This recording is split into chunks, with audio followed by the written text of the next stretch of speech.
मेरी बहन देवी सीता ने धरती में समाधि ली तब मैं बहुत क्रोधित हुआ श्री राम पर, किंतु जब श्री राम ने सीता के इस निर्णय का विरोध किया तब मुझे समझ में आया कि श्री राम को भी सीता के वियोग की उतनी ही पीड़ा है जितनी पीड़ा सीता को ही, और मुझे उन पर गर्व हुआ। और आज तुम दोनों पर भी गर्व है कि कैसे लोक कल्याण के लिए तुम दोनों अपने प्राण त्याग करने के लिए सज्ज हो गए। और आज ये सिद्ध हो गया कि तुम दोनों केवल जन्म से ही नहीं, कर्म से भी श्री राम और सीता के पुत्र हो। महादेव का ये सेवक उनका एक संदेश लेकर आया है।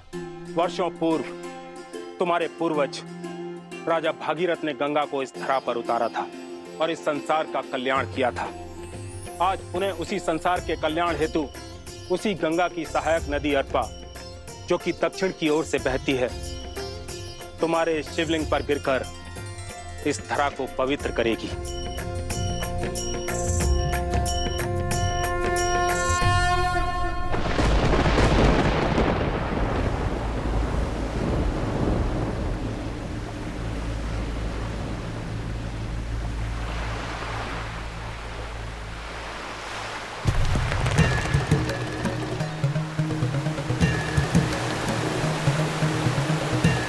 धन्य हो महादेव।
अंततः सिया राम की संतान ने एक बार पुनः स्वयं को सिद्ध कर दिया, एक और असंभव युद्ध जीत लिया।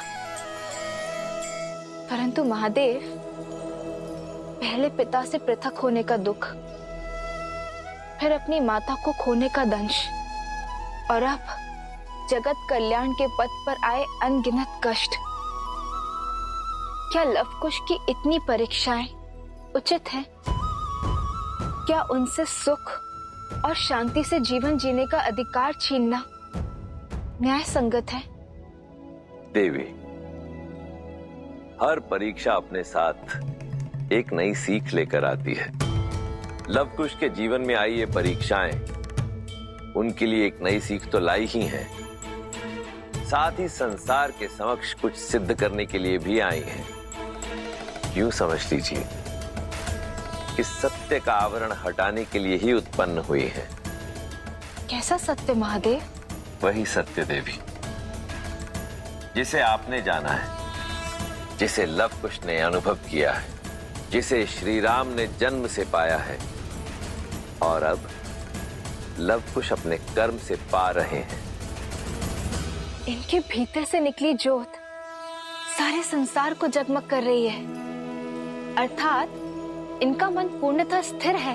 हाँ देवी, जो स्थिर है वही जागृत है, और जो जागृत है वही संसार का उपकार करने में सक्षम है, जगत को बदलने की शक्ति रखता है। जिस निष्ठा और धैर्य के साथ लवकुश ने निरंतर ये जप तप किया है, वो उनकी जागृति का ही तो प्रतीक है। ये सिद्ध करता है कि लवकुश संसार में धर्म का प्रकाश बनेंगे। अपने शौर्य और धर्म की ज्योत से संसार को ज्योतिर्मय करेंगे, श्री राम की विरासत को, राम राज्य को आगे ले जाएंगे।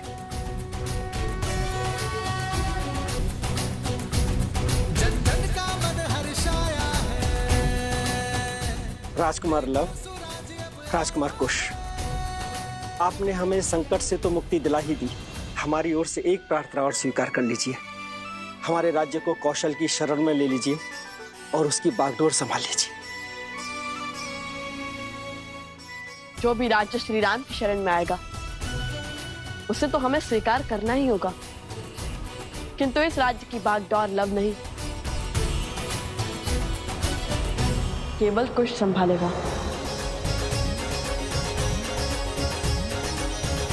राजकुमार कुश की जय! राजकुमार कुश की जय! राजकुमार कुश की जय! माता कहती थी कि संसार में प्रेम से अधिक मूल्यवान और कोई वस्तु नहीं, और आज आप सबका प्रेम लेकर मेरा हृदय गदगद हो गया। मैं अयोध्या का राजकुमार कुश अपने पिता श्री कौशल नरेश श्री राम के नाम को साक्षी मानकर आप सभी को और इस राज्य को कौशल राज्य में सम्मिलित करता हूँ। कुश के साथ ये गांव और अधिक कुशल होगा और इसलिए आज से इस राज्य को कुशावती के नाम से जाना जाएगा। राजकुमार कुश की जय! राजकुमार कुश की जय! राजा राम की जय! राजा राम की जय! राजा राम की जय! राजा राम की जय! राजा रामचंद्र की, राजा रामचंद्र की, राजा रामचंद्र की, राजा रामचंद्र की, राजा रामचंद्र की। केला बहुत ही मीठा है। परिश्रम से जो मिला है, जैसे आप दोनों के परिश्रम का प्रसाद मिला। ज्ञान प्राप्त करने निकले और दिग्विजय होकर लौटे। प्रभु तो ये सुनकर गदगद हो उठेंगे। कुछ लीजिए। नहीं,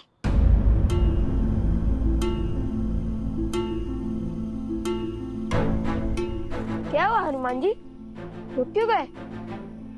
तुम और भोजन के लिए मना करो, तनिक असंभव प्रतीत होता है। बात भूख की नहीं है, वो मामा श्री वासुकी से मिलकर माता का स्मरण हुआ है बस।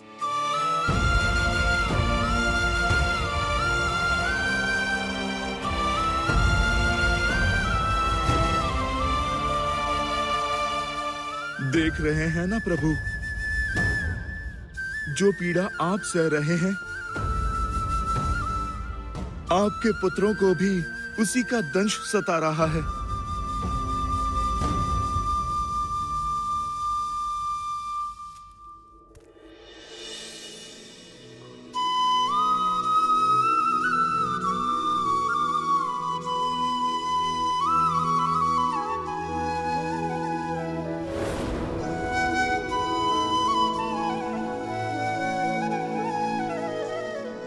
क्षमा करे गुरुवर, किंतु पुत्र का मोह ही कुछ ऐसा है, समक्ष रहे तो मन आनंद से भर जाता है और यदि ना हो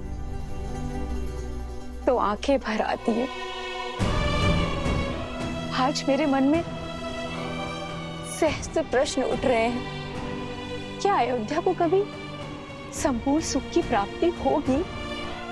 क्या हमारा परिवार कभी चैन की श्वास ले पाएगा? क्या संकट, क्या परीक्षा और कष्ट की ये घड़ी कभी समाप्त हो पाएगी? कितना समय हो गया रघुकुल के अंशों ने साथ मिलकर आरती नहीं की। राम कुल और प्रजा के दायित्व को निभाने के लिए यात्रा पर निकला है। भरत उसके साथ युद्ध भूमि में है और मेरे पौत्र, वो तो आने वाले समय के लिए स्वयं को सज्ज करने के मार्ग पर अग्रसर है। गुरुवर, क्या हमारे जीवन में केवल वियोग का दुख लिखा है?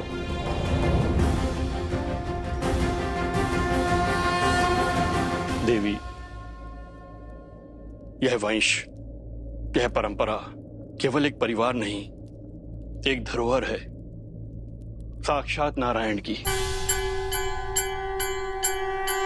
ना ये परिवार साधारण है, ना परिवारजन। फिर आपके ये कष्ट सामान्य कैसे हुए देवी? रघुकुल सदा धर्म की धुरी रहा है और रहेगा।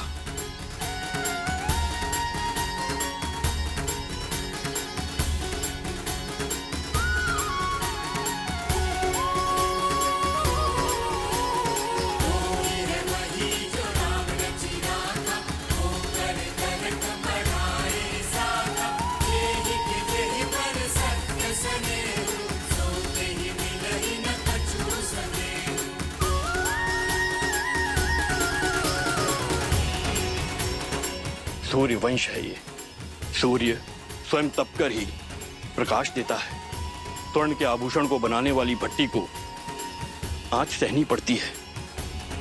जो संसार संवारने निकले हैं उन्हें कष्ट सहना पड़ेगा। इसलिए चिंता त्यागिए और भक्ति कीजिए देवी। पूर्ण श्रद्धा से प्रार्थना कीजिए। दुख की दुहाई में नहीं, केवल ईश्वर की आराधना में रमिए।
नतमस्तक हो जाओ वीरो। हम भगवान विष्णु के बहुत प्राचीन मंदिर में खड़े हैं। चलो कुश, अब संसार की दशा सुधारने वाले भगवान विष्णु के पूजन स्थल को सुधारे।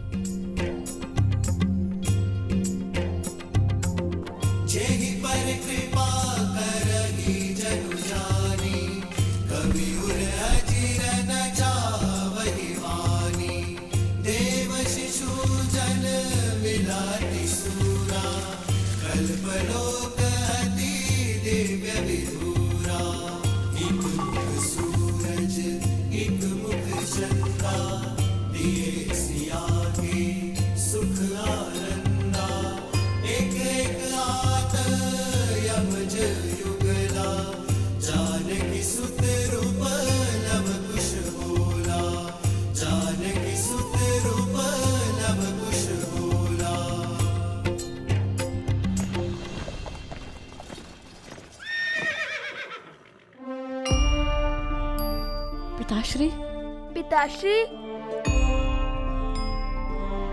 प्रभु,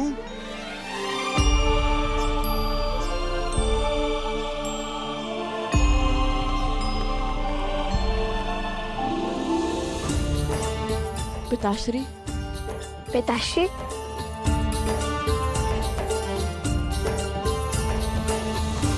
पुत्रों,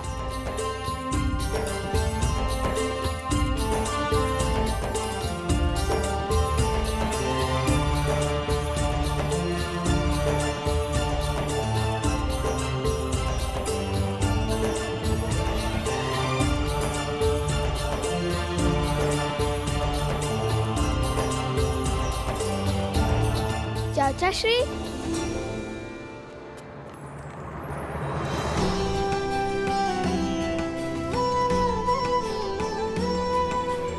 आयुष्मान भव।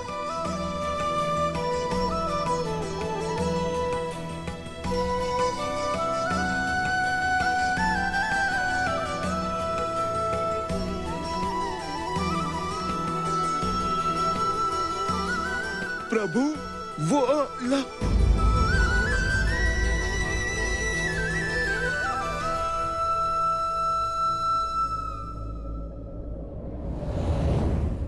अष्टबाहु का अंत ही नहीं, श्रद्धा का नया अध्याय भी लिखा है लव कुश ने। अपने तप से महादेव का आशीर्वाद प्राप्त किया, साक्षात वासुकी नाग की परीक्षा उत्तीर्ण की। दो शब्दों में कहूँ प्रभु तो इनका भविष्य दिग्विजय में परिवर्तित हो रहा है। असंभव को संभव किया है तुम दोनों ने, मेरे शीश को गर्व से ऊंचा किया है तुम दोनों ने, और धर्म के लिए स्वयं को समर्पित करना तो मानव कर्म की पराकाष्ठा है पुत्रों। हमारी बातें तो हो गई, अब अयोध्या का समाचार सुनाइए ना पिताश्री। अयोध्या में सब कैसे हैं वहाँ? सुमित्रा दादी, कौशल्या दादी सब स्वस्थ है लव कुश वहाँ पे। और लक्ष्मण भैया वो कैसे हैं?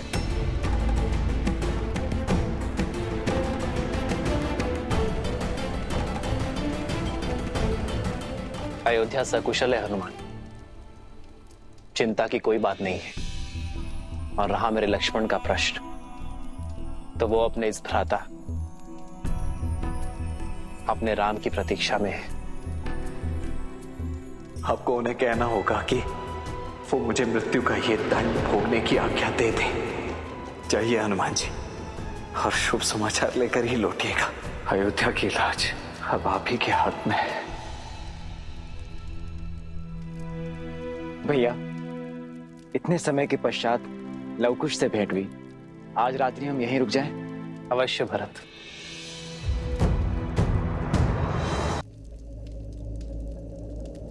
चिंता की कोई बात नहीं है।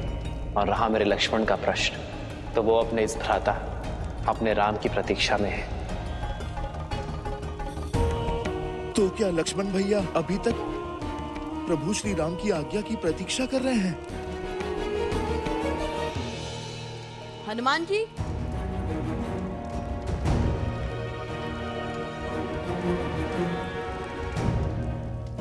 क्या बात है? आपकी आंखों में दुख और मुख पे चिंता। अपनी पीड़ा अग्निदेव से नहीं, हमसे कहिए क्या हुआ? चिंता नहीं, चिंतन कर रहा हूँ। मन कुछ घबरा सा रहा है, कुछ उचित आभास नहीं हो रहा। प्रभु को हृदय से लगाते ही उनके भीतर की अतः पीड़ा का आभास हुआ मुझे।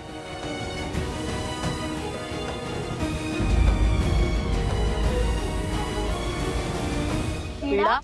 कैसी पीड़ा? वो तो ज्ञात नहीं, किंतु इतना अवश्य है कि प्रभु और भरत भैया हमसे कुछ छुपा रहे हैं। अपने भीतर की पीड़ा हमसे कहने में कतरा रहे हैं। इस समय उचित नहीं है भरत। लवकुश और हनुमान को अभी लक्ष्मण का सत्य ज्ञात नहीं होना चाहिए। आपकी चिंता समझ सकता हूँ भैया मैं। यदि उन्हें सत्य का ज्ञात हुआ तो धर्म के जिस पद पे वे अग्रसर हैं, इससे कहीं पीछे ना हट जाएं। अपने संताप में वे कहीं धर्म की हानि ना कर बैठे। लवकुश से अधिक चिंता मुझे हनुमान की है। मेरे जीवन की तो केवल एक ही प्रतिज्ञा है, अपने प्रभु की सेवा और प्रभु श्री राम की रक्षा। और मुझे इस जीवन में जब जब किसी भी अनिष्ट का आपके प्रति आभास होगा, मैं तब तब प्रभु उस आभास का निवारण करूंगा।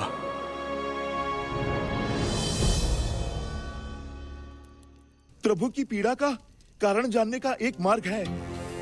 क्या? अयोध्या। वहीं जाकर सत्य का भेद खुलेगा।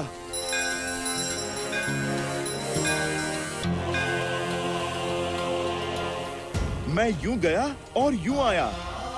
एक बार अपनी आंखों से अयोध्या और लक्ष्मण भैया को देख लूंगा तो मुझे संतुष्टि मिल जाएगी। उचित है, जैसे आपकी इच्छा। लक्ष्मण काका श्री को हमारा प्रणाम कहिएगा। और इतना तो हम भी जान गए, जब तक श्री राम भक्त हनुमान को संतुष्टि नहीं मिलेगी तब तक न उनका पग रुकेगा और न चिंता। शीघ्र लौटिएगा हनुमान जी, रात्रि भोज में आपकी प्रतीक्षा रहेगी।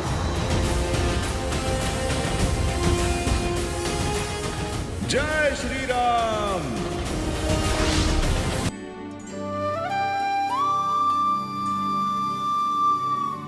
हनुमान, हनुमान कहाँ है? उसे भी बुला लो।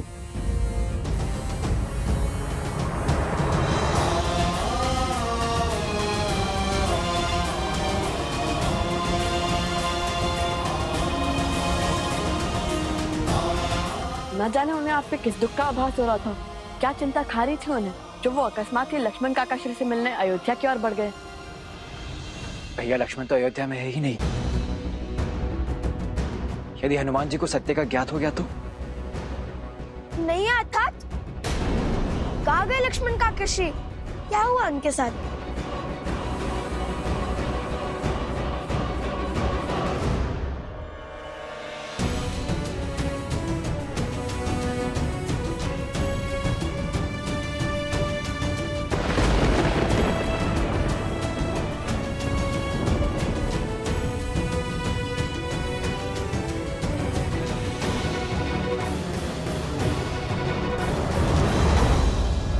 प्रभु,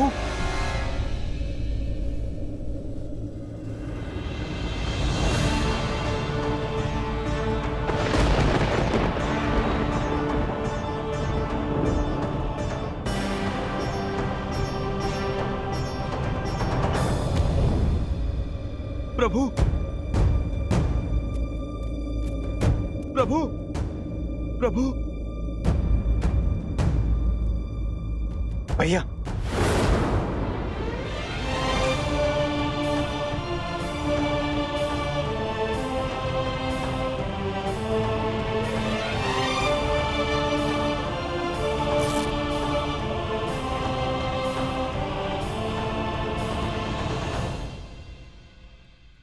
यूं किसी को बिना बताए अयोध्या जाने का क्या अर्थ था हनुमान?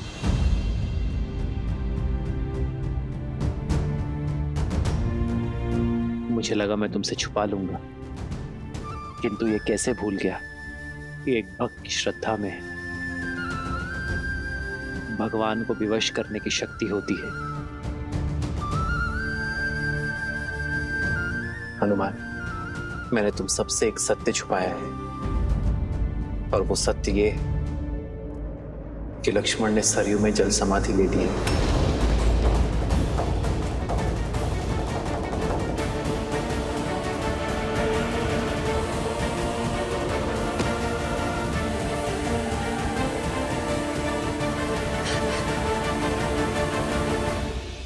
प्रभु, आपने लक्ष्मण भैया को रोका नहीं? रोका था हनुमान, बहुत रोका था, किंतु मेरे लक्ष्मण ने ना रुककर इस संसार में धर्म और वचन का उदाहरण स्थापित किया है। और मैं ये चाहता हूं कि मेरे पुत्र भी उसी मार्ग पर चले, धर्म और वचन की स्थापना के लिए अपने प्राण तक त्यागने को सज रहे। हनुमान, मैं जानता हूं दुख विराट है, किंतु ये समय टूटकर बिखरने का नहीं है। ये समय है स्वयं को संभालने का, हर संकट से लड़कर संसार की रक्षा करने का है।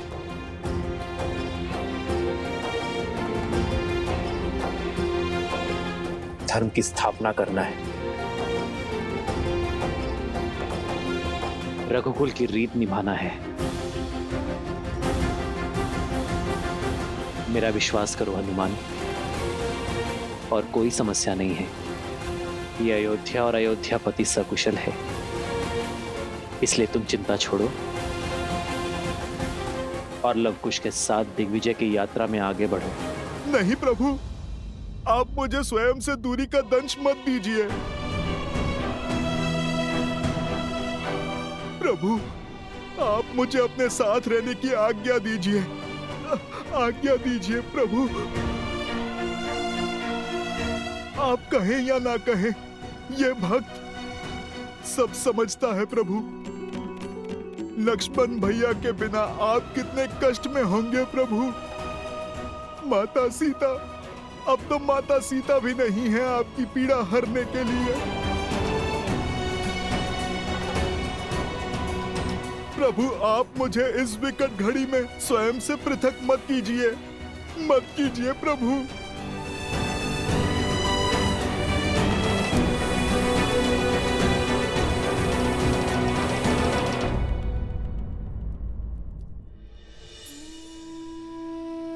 यदि आप हमारे कारण चिंतित हैं पिताश्री, तो आप व्यर्थ में ही व्यतीत हो रहे हैं। वक्त से इस विकट घड़ी में भगवान के साथ उनका सुख मत छीनिए। देखिए ना, आपकी चिंता हनुमान जी के मुख पर प्रदर्शित हो रही है। उन्हें आपके साथ रहना चाहिए, हमारे साथ नहीं।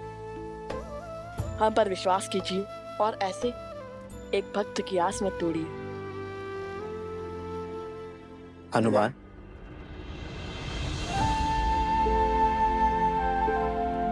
तो ठीक है, कल सूर्योदय होते ही हम पुरुषपुर की ओर प्रस्थान करेंगे। युद्ध का शंखनाद करेंगे।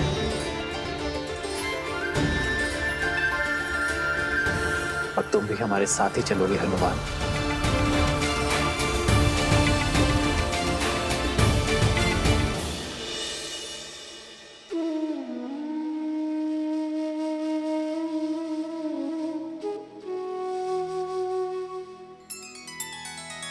श्री रामचंद्र कृपालु भजु मन हरण भव भय दारुणम। नव कंज लोचन कंज मुख कर कंज पद कंजारुणम। भगवान के अवतार का केवल नहीं गुणगान है। कैसे नारायण बने नर इसका पावन ज्ञान है। श्री राम श्री राम श्री राम श्री राम। आयुष्मान भव पुत्रो।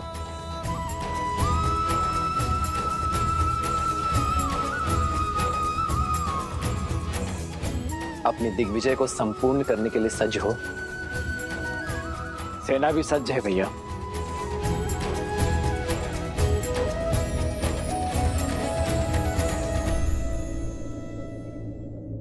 अपने दिग्विजय की मद में रघुकुल की रीत, सूर्यवंश की कीर्ति को मत भूल जाना पुत्रों। ये सदैव स्मरण रखना कि विजय केवल शस्त्र से ही नहीं, चरित्र से भी होती है।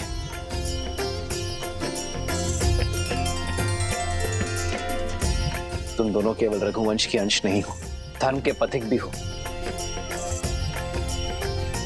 और ये यात्रा केवल भ्रमण नहीं, यह अध्ययन है, संसार का भी और स्वयं का भी। क्योंकि जो स्वयं पर विजय पा लेता है उसे संसार कभी हरा नहीं सकता।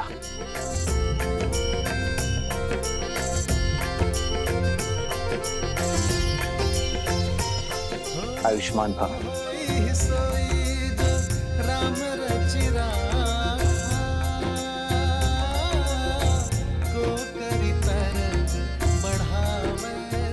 भरत, माताओं तक सूचना पहुंचा दी तुमने? जी भैया, संदेश भेजा जा चुका है।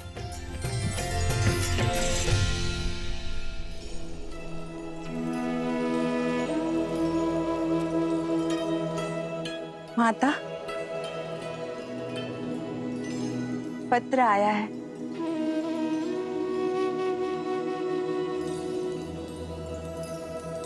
प्रभु ने आप दोनों की सुन ली। कल महाराज और भरत भैया की भेंट लव, कुश और हनुमान जी के साथ हुई।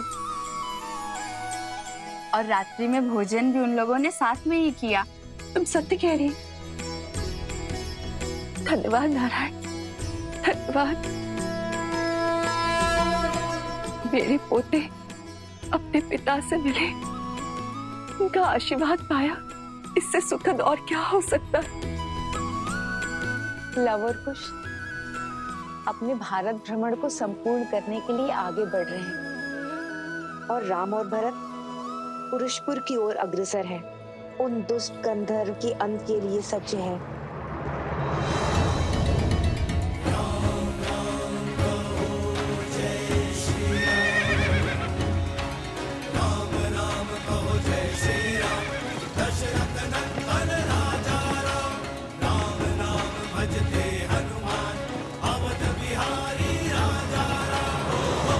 कुछ क्षण ही सही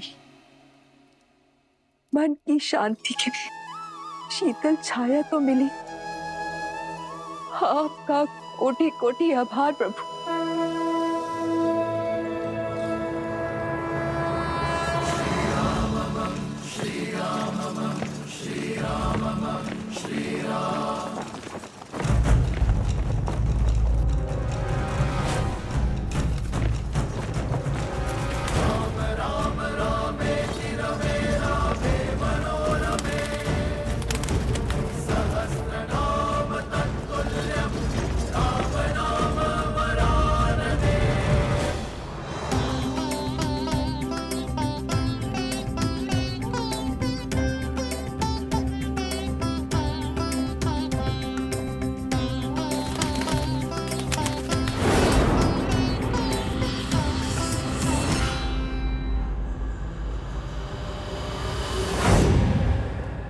महाराज की जय हो। क्षेत्रवासियों ने अयोध्यापति राम से सहायता की गुहार लगाई है और वो अपनी सेना के साथ इसी ओर अग्रसर है। उनके अनुज भरत भी उनके साथ है। सुना है कि कौशल की सेना अत्यंत बलशाली है और प्रचंड है। यदि युद्ध हुआ तो हम उनसे कदापि नहीं जीत पाएंगे महाराज।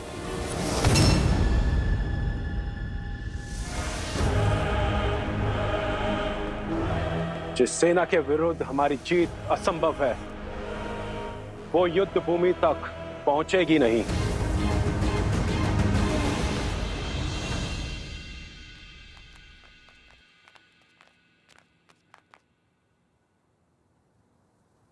कुश, ये तो कोई आश्रम प्रतीत होता है। कदाचित आज भाग्य में किसी महान ऋषि से भेंट का आनंद लिखा है।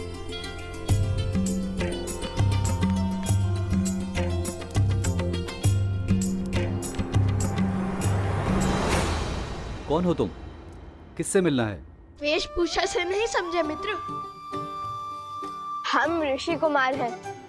महात्मा ऋषियों से मिलने का मन किया तो चले आए। ये कोई धर्मशाला नहीं है, ये ऋषि अगस्त का आश्रम है। यहाँ बिना उच्च ज्ञान, उच्च गुरु और उच्च कुल के बिना कोई प्रवेश नहीं कर सकता। ऋषियों से कुल और वंश नहीं पूछा जाता। साधुओं से मिलने के लिए कुल की नहीं, संस्कारों की आवश्यकता होती है। हम ज्ञान के लिए एक यात्रा पर निकले हैं। अंदर बैठे गुरुवर से भेंट करना चाहते हैं। अब तो जाने दीजिए हमें भीतर। भीतर जाओगे? वो भी तुम दोनों? तुम दोनों इस क्षेत्र में रहने योग्य भी नहीं हो। गुरुवर के समीप जाना तो दूर की बात है। अरे बंधु, इतने सुंदर संसार में किस बात का रोष पाले बैठे हो? कोई समस्या है तो बताओ हमें। किसी ने दंड दिया है तो क्या सुनाओ? ये तो बड़े मायावी लगते हैं। इन्हें कैसे पता चला कि गुरुदेव द्वारा दंड स्वरूप हमें यहाँ पर खड़ा किया गया? पहेलियां मत बुझाओ, सत्य बताओ। तुम दोनों कैसे जानते हो कि हमें चिंता सता रही है? आपसे। मुझसे? भला मैंने कब बताया? समझ गया, ये दोनों केवल मायावी ही नहीं हैं, अत्यधिक चतुर भी हैं। ऋषि कुमारों के भेष में कौन हो तुम? सत्य कहो, अन्यथा संकट में पड़ जाओगे। अभी बताता हूँ। रुको। जो परिचय दिया है वही सत्य है। यदि मन में कोई शंका है तो मत मानो, किंतु हम ऋषि अगस्त से मिले बिना कहीं नहीं जाएंगे। ऋषि अगस्त के द्वारपालों को चेतावनी? रुको, अभी तुम्हें ऋषिवर के पास लेकर के जाते हैं। अब वही तुम्हारा सत्य से आवरण हटाएंगे। देखो मेरी चाल, लो भैया सज जाइए। ऋषि अगस्त से मिलने का सौभाग्य प्राप्त होने वाला है।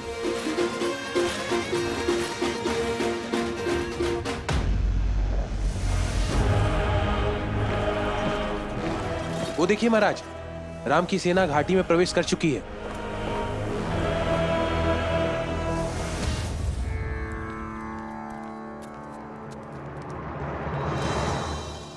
गुरुदेव प्रणाम।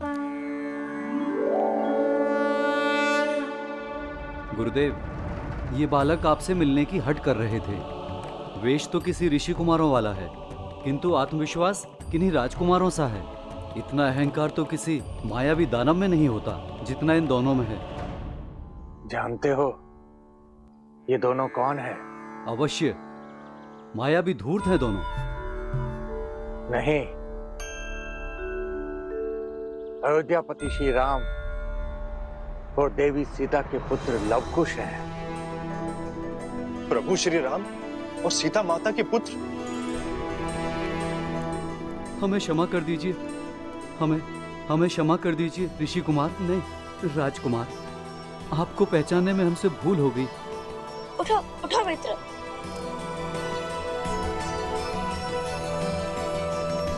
कर्तव्य भले ही राजकुमारों का निभाते हैं, किंतु मन से सदा ऋषि कुमार है। हम भारत भ्रमण पर निकले, हर अंतर, हर भेद को समाप्त करने निकले हैं हम, ना कि उसे बढ़ाने या उसका बढ़ावा देने। अति उत्तम। तुम्हारी वाणी में तुम्हारे हृदय की पवित्रता झलकती है। भारत भ्रमण की इस यात्रा का उद्देश्य तुम्हारी चेष्टा से कहीं अधिक विशाल है। मुझे तो तुम दोनों की कब से प्रतीक्षा थी। हमारी प्रतीक्षा? तुम्हारा यहाँ आना मात्र संयोग नहीं है लवकुश, एक बहुत बड़ा युद्ध तुम्हारी प्रतीक्षा कर रहा है। एक असुर जो अपने मन में तुम्हारे प्रति द्वेष का दंश भरे बैठा है, वो तुम्हारे अंत को आतुर है। ये युद्ध साधारण युद्ध नहीं होगा। ये शत्रु तुम्हारे अन्य शत्रुओं से बढ़कर बलशाली है।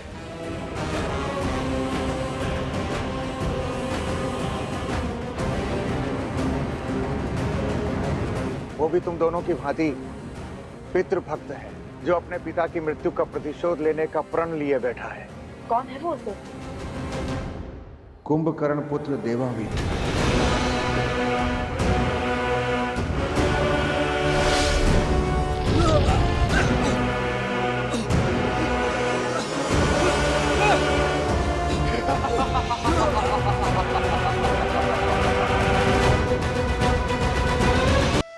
महादेव, शत्रु की शक्ति और युक्ति जानते हुए भी श्री राम ने भरत को अकेले आगे क्यों बढ़ने दिया? वो उनके साथ क्यों नहीं गए? वो तो अंतर्यामी है, सब ज्ञात है उन्हें। आपके प्रश्न का उत्तर भी आपके प्रश्न में ही छिपा हुआ है। जो अंतर्यामी है, जिन्हें सब ज्ञात है, उनसे भला इस युद्ध के परिणाम और प्रभाव कैसे छिपे रह सकते हैं? किंतु संकट का आभास ही तो संकट को टालने में सहायक होना चाहिए ना। सच्चा नायक वो नहीं जो अपने शौर्य की ओट में संसार के प्राणियों को जीवन के संघर्षों से बचाए, अपितु सच्चा नायक तो वो है जो उन्हीं प्राणियों को जीवन के संघर्षों से जूझने के लिए सज्ज करे। जो पक्षी पवन के वेग की परीक्षा को पार न कर सके, वो भला आकाश का स्पर्श कैसे कर सकता है? श्री राम भी भारत के शौर्य को आकार दे रहे हैं। उन पर आज भरोसा कर उन्हें कल के लिए, भविष्य के लिए तैयार कर रहे हैं, क्योंकि अब राम के अयन का अगला अध्याय आरंभ होने वाला है, जो इस युद्ध से बहुत अधिक विराट है, जिसका उद्देश्य विश्व विजय नहीं, जगत का कल्याण है।